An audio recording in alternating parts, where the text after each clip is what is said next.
Гарри Аршба отметил необходимость проводить профилактические беседы с организаторами мероприятия о соблюдении общественного порядка, правил дорожного движения и недопущении применения огнестрельного оружия.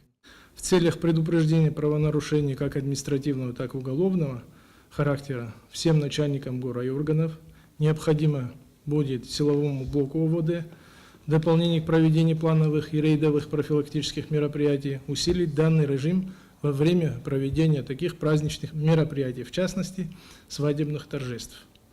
Особую бдительность проявить необходимо будет автопатрулям при проведении нарушений правил дорожного движения со стороны водителей, участвующих в движении свадебного кортежа. Пресекать данные действия, останавливать автотранспорт. Недопустимо хранение и ношение оружия без необходимых на то документов, отметил министр внутренних дел Гарри Аршба. В последнее время участились случаи, когда не соблюдаются элементарные обязательные требования к хранению и ношению оружия, что приводит порой к трагическим последствиям. Силовому блоку милиции усилить меры на предмет выявления фактов незаконного ношения и хранения огнестрельного оружия. Вне зависимости от места и обстоятельств обнаружения фактов незаконного ношения и хранения оружия, не говоря уже о его применении.